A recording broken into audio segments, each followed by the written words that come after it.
As always, the internet is arguing about men and women, which seems to be the greatest way to get traction. If you want to start an argument and really, really build out your X profile, you should post something about the gender war. Yeah. Well, this woman posts this TikTok, and I don't use the term delusional very often, and perhaps she's not, but she has a list of criteria that she believes is perfectly reasonable for her future husband or boyfriend or whatever, and we'll take a look at this, and I'd like to get your guys' opinion on it. So let's see what she has to say.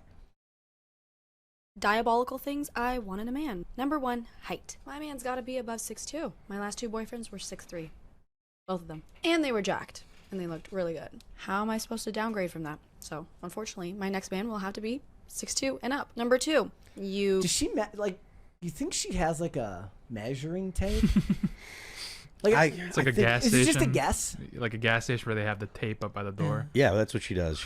She's like, we'll go out on a date, and when you go, watch where you hit when you leave the gas station. I was from what I understand, like that's there so that if somebody steals something, the cops can get a height on you. Yeah, exactly. I never understood why it was there. I thought it was just there to make me feel bad when I left, but apparently it's for not. logging purposes. All right. You can't have a gut. I need you built. I need you fit and going to the gym multiple times a week. I'm sorry, I'm just not going to date a fat guy. If I can be in the gym 5 days a week and be fit and care about how I look, you can do it. Number 3, he cannot have a salary cap. Whatever career he's in, he needs to have multiple streams of income, and we need to be able to make as much money as possible. That's why I will never date a guy who works in corporate. What is your 100K salary cap going to do for me?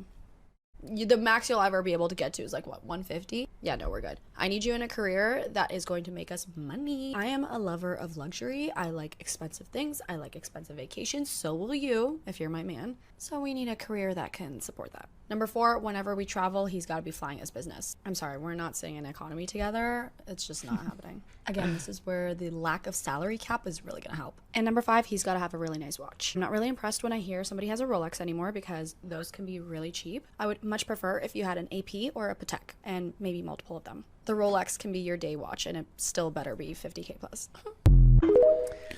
I think she's trolling. She has to be trolling. Rage baiting, huh? It has to be, yeah. Just the delivery. To be honest with you, I think she's going to Dubai. Oh, well, that's... So she's going to get peed on. Well, I mean, look, man, the things that she's asking for... Yeah. Her Instagram highlights. She's literally asking for a give and take here. She's like, you got to buy me all these things. The dude that's going to be like, well, I have to buy you all these things. He's going to be like, you better do all these things that I like. And maybe peed is one of them he's going to like. It's totally transactional. And look, if a girl wants that, that's perfectly fine. But she has to understand that there is a give and take. Like, you don't get to be like, I want all these things from you, and then once I get this, I'm gonna go and sit on the couch and just get fat. And to be fair, she made the point out that she said, I just laughed because she's like, I'm in the gym 5 days a week. I'm like, yeah, but he's also working, right? So yeah, made me laugh. The reason it came up is I was like, maybe we'll skip it. But then somebody else posted this. I saw Camelot posted it. Where this person has this, it's a 15-point bullet point list of requirements for a relationship.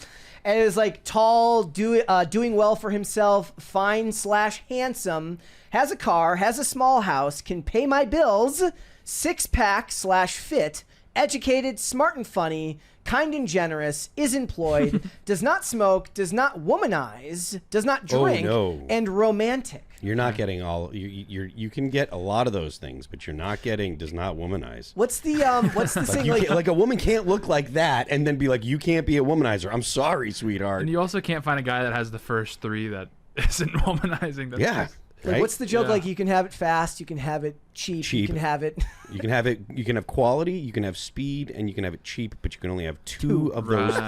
Yeah. And I'm liable to agree with you. I think that a lot of this is rage bait to get people to talk about it. But it made me think about it because look, there's a conversation to be had about standards, and I think that a big part of society today is a lot of, at least as far as the internet goes. If we're in the real world, it's vastly different. But there's a lot of narcissism, and that doesn't make standards bad, but there's also a lack of humility that tells me that you need to also be able to compromise to get what you want. And perhaps that plays I mean, Tim's always talking about the falling birth rates, and he ascribes a lot of these societal issues to, and I'm sure he's right about a great majority of them, but I think a big part of it is like, we've spent a long time telling people that, if I'm being honest, we were telling women, like, you can have everything you want. You're going to be able to have everything, and you're never going to have to compromise. And that's not the society we live in. She's not looking to be a boss babe CEO. No. She's not. That woman there is not. She's looking to be arm candy, and she's looking to be treated like a princess, and she wants someone that's going to spend a boatload of money on her.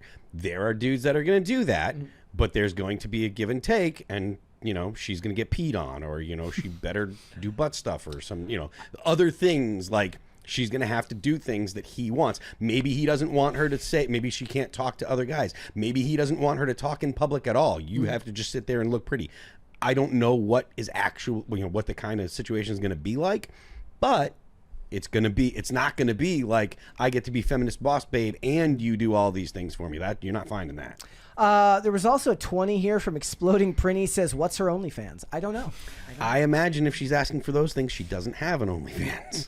Because if she had an OnlyFans, she'd be like, I'll go buy my own Rolex, blah, blah, blah. I'll get all these things myself. I don't need no man. I did also see like comments down the line there that were accurate, but not accurate to the person, which is like, I didn't see any mention of like, what's life with your family like? What are your values and morals? It's like nobody was looking at the woman presenting this video and saying, this is who I go to, expecting her to care about family ties and morals and Jesus. Yeah. And things like that. What are your biggest fears? The thing is like videos like this are now rampant and play a big role. Maybe Phil's right and she doesn't have an OnlyFans, but this is the type of content that has kind of spiraled out of control as far as people's expectations for what they can get in life. And very little of it is tethered to reality. Like with most of the women that join OnlyFans, they learn after the fact that they're worth about $10 in a pack of bubble gum. The joke is always, they're basically the SoundCloud rappers of women. Yeah. And I do think that plays, like, this type of attitude is infecting more and more young people, especially as they stay online more, which is where the majority of people consume their content now, and probably will play a role down the line of why people seem to be unable to settle down or unable to. And it's not like the height thing is relegated to just women who have an OnlyFans page. No, height is, 6'6" is something that women talk about all the time, and they don't have to be somebody as vapid as what we just watched, right? There's a reason why they got rid of like the height meter on like the dating apps, because women had no understanding of how tall men actually are. Yeah. So they had to like remove it because they were all like saying like, I want somebody who's 6'7". It's like, that's not going to happen. Yeah, there's like 1 out of 1,000 dudes is over 6'3" or over 6'4" or something. It's like that. tiny. Yeah, and like the average height of an American male is like 5'9". Yeah. And I think that this type of content is horrible for the general for kids who are watching this type of stuff and seeing it as something aspirational. And I do think, like, maybe not on X where you're going to see people dunking on this person, but if you go to TikTok or Instagram, you're going to see a lot of Yas Queen. Yeah. To these types of things. Yeah.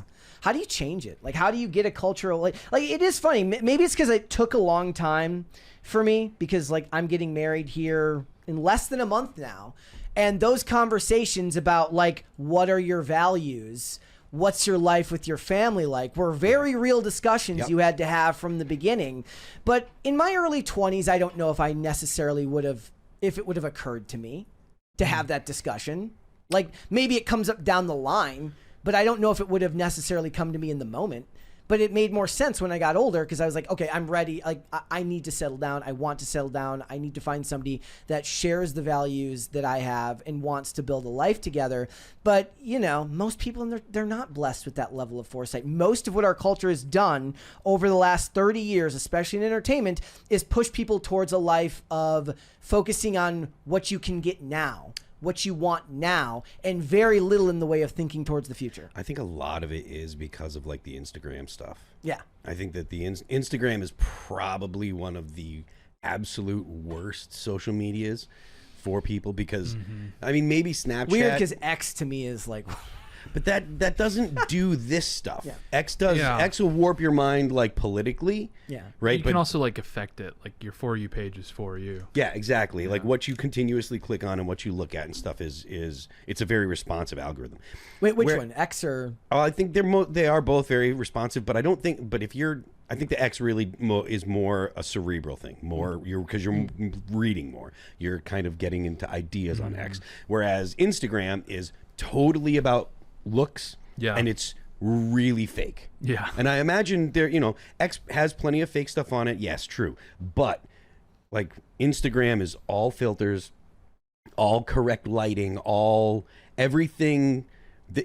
Everything that you can do to make the image look perfect, they do. Photoshopping, all that stuff. So you get real people believing that these pictures they see are real and not retouched, not messed with or whatever. And that really affects young people. The whole everybody does look like Kim Kardashian now, kind of to some degree. And I was saying that I watched The Boys and I've been watching it. Annie January, the Starlight chick, I guess is. I think Erin Moriarty. Yeah, Erin Moriarty. When she got the work done, the season that she got it done, it is dramatic. Like looking you can tell. Looking at the videos before, and her face doesn't move anymore. Like she lost a bit of acting ability. A lot of actresses, like once you get all that much work done, you have to my skill set is stoic. Yeah, because seriously. you have to. There's an actress named Lauren Holly. She's been acting for decades, and she's really great. And then she had all this work done in like the mid 2000s, and suddenly her face didn't move anymore. And it was like, what the hell? Yeah, I mean, she looked great before she got the work done, but she had a far more expressive face. And it's like when she's not moving, like if you go to like her Instagram and they're just photos, she does look nice, but the acting stuff actually does suffer. And it's so much that it actually makes the show suffer, in my opinion, because I'm like, I can see the fact that she got work done, I can see the fact that she's less expressive. So it's like now she kind of always looks a little bit like she's on the verge of tears. It's like, well, that's the only thing you can do, And again, she's very, very pretty. I think she looked better beforehand. And I'm not the guy that complains about people that get work done generally. Yeah. Like usually I'm like, acting is one where they should take it seriously because it literally is going to affect your ability to do your job. Yep. Like now for certain actresses, once they reach, and it's kind of a misnomer now where there's still these discussions that get had about women aging out of Hollywood. It's not true. In my opinion these days, it's not true. Hollywood's going out of their way to write roles for women that are aging. And I suppose, depending on the type of content you want to consume, that's a good thing. But Michelle Yeoh is still getting tons of work, and she's in her 60s now. Like, a lot of these actresses are still working despite the fact that they're older now. I just Googled Erin Moriarty images, and when you see, the photos next to each other, it is dramatic. And then she tried to say, she didn't have any work done, and everyone's like, they were doing the J.D. Vance face. Right? Come on. Well, I mean, and then there's the whole discussion to be had about whether it's good to even admit it or not. That's another thing is the Kardashians are now going off on this phase of listing out all of the procedures they've had done, which I'm sure they're not even listing close to all of them. But there's a certain level of pride people are taking in the amount of money they're spending on their appearance these days. And as guys, it's going to be different for us because we're not going to. Have you seen Bill Burr's face though now? Since it's all tucked up to his ears. Did he get? He got a facelift. But in general, guys are you in Hollywood, men grow into their face and women are kind of racing against the clock in a lot of ways, and that's kind of been done to them. They've been kind of the victim of the circumstances of their industry. But for these videos, all the gender war stuff, it's designed to make men and women hate each other, and I kind of hate it.